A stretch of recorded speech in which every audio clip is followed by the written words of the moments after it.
Hi everyone, so I just wanted to talk to you all about something that happened to our dog. So I know I don't really talk about this on here. I think I may have had a couple videos on here where I had made references to it, but we have two dogs. Um, we have a boy and a girl. The boy is 2. The girl is going to be 6 in a couple weeks. So the boy is Clarence and the girl is Rosie. So we had something happen to our dog Rosie that happened pretty recently, but she's fine. I know my mom was really, really worried about her, which we all were, so but she's gonna be fine. So yeah. But yeah, so a few weeks ago, it actually started in July. This has been going on for 6 weeks. She started throwing up more than normal. Like, I know a lot of dogs will throw up after, like, if they eat something outside that maybe they shouldn't, or if they eat something in general, like, and it doesn't agree with them, they'll just throw it up. But it wasn't that. Like, it wasn't like, oh, okay, she just ate something outside. This was like in the morning, she would throw up. Like, every morning she would throw up, and like in the afternoon, sometimes she would throw up. And like there would be a few times where she would throw up like in the evening. One time she actually did it like 3 times. Like within a few minutes she threw up 3 times. So we weren't really sure why. So we thought, oh, maybe, I don't know, maybe she just ate something, or but it was happening more than normal. So we went to, she went to the vet for a well checkup, just for a routine checkup. And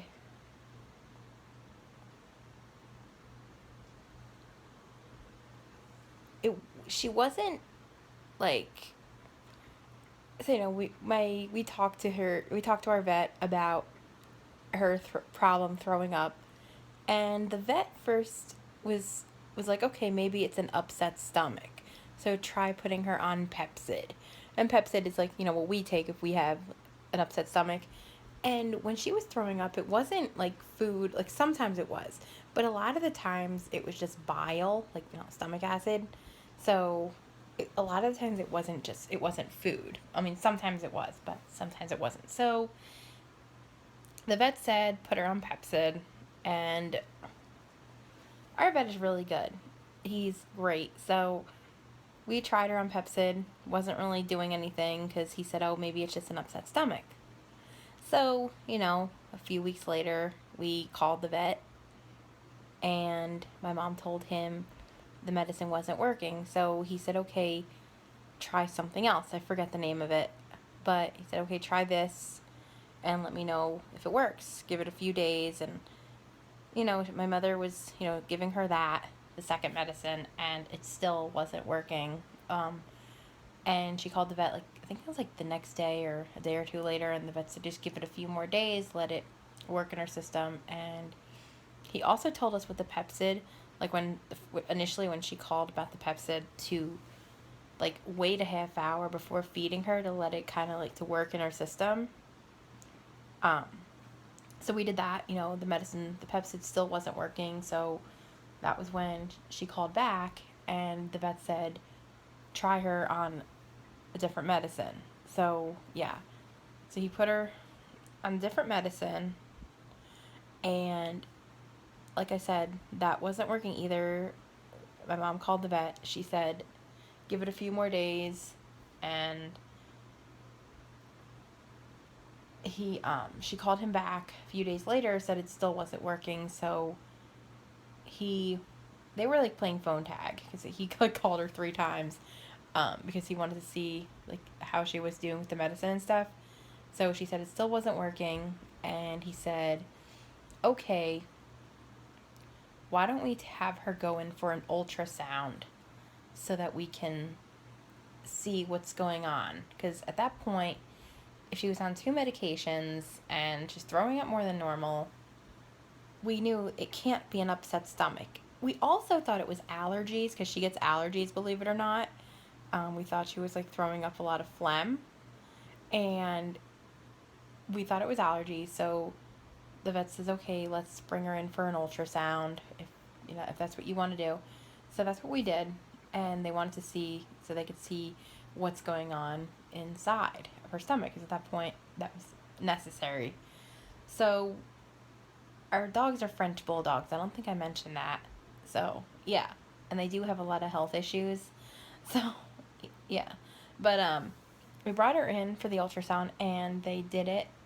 It was an all day thing. We dropped her off at the vet because they didn't know exactly what time the ultrasound technician was getting there.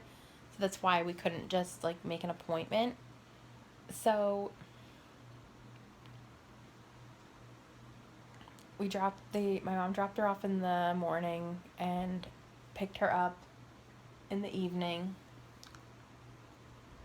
And what they said, they think there was a foreign object in there, like an object that was too big for her to pass, that was floating around in there. That was what they saw. And that was what the problem was. But my mom had called because like she was really worried at this point because she wasn't like hearing anything from them. And she talked to the nurse, and they said, we have the results, but the doctor needs to tell you. Like, the nurse wouldn't tell her, so that was when she was like really freaking out because she thought it was something serious. And I knew it wasn't anything serious because if they're eating and drinking, going to the bathroom, like if they're not doing any of that, which she was eating and drinking and going to the bathroom. If they're not doing any of that, then that's like when you know to bring them in right away. But she was doing all of that. So yeah, the doctor called her and said, okay, well, she's ready whenever, you can come get her. This is what she has. So basically that was when they said it was the foreign object. So my mother we had to wait until we got a written report. And once we get a written report, then we bring that to the animal hospital and they will do an endoscopy. Endoscopy is it's like what we get where they put the camera down your throat and they look down there and like they can remove foreign objects, like when a kid swallows a coin or something and it doesn't pass. So I'll admit, as a kid I used to swallow beads, so yeah, which I'm sure they passed. But anyway, I know this is TMI, but anyway, so we had to wait for the written report. So we did not wait for the written paperwork. What we did was, it was a couple days later, because this happened on Thursday when she went for the ultrasound. So it was Sunday. Yeah, it was Sunday. So Sunday, my mom brought her into the animal hospital. I come downstairs and she said, I'm taking her to the animal hospital. I said, why? And then she said, well, she peed 3 times in front of your room last night. She threw up once and she thought it was like something else going on. And again, she called our vet and the vet communicated with the doctor at the animal hospital and said, well, no, there's no relationship between her having accidents and throwing up. Maybe she drank a lot of water or something. So they scheduled her to go for an ultrasound, or not, for the endoscopy today. So it's Tuesday. It's September the 5th. I forgot to say the date. But they scheduled the ultrasound today. My mom dropped her off at like 9 o'clock in the morning. And yeah, so they were going to do the endoscopy. They were going to do it on Sunday, but she ate and they put her to sleep. So she couldn't, it's just, obviously they can't have surgery if you ate because they can't put you to sleep. If you eat, because it's dangerous if you have food in your system under anesthesia, because you can aspirate. So yeah, but so they couldn't do it when she came in on Monday. So basically, last night we just had to make sure she didn't have any food or water after 10 o'clock. And then that was... So my mom brought her in, and they did the endoscopy, and they were able to get it out, the foreign object, whatever this was. So what this thing was it was a it looked to be something that was like the size of a quarter, and it was like wrapped up in like hair, and it was all like gunky and stuff, and it's all disgusting, and it was like inflamed in there in her stomach, and it was like an ulcer in there. So they got it out.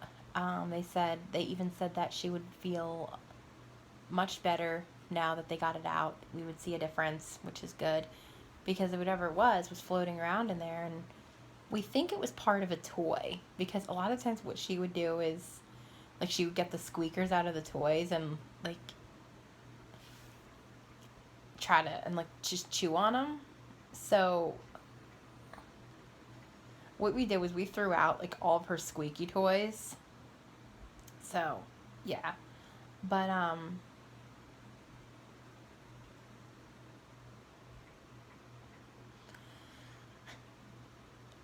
that was what she, so they said that, you know, so right now what they're doing is they're keeping her overnight, um just because like she was under anesthesia. They just want to monitor her. They want to make sure that she's able to keep food down after having had this thing removed. So she's going to be fine, and we're really happy about that. And yeah, so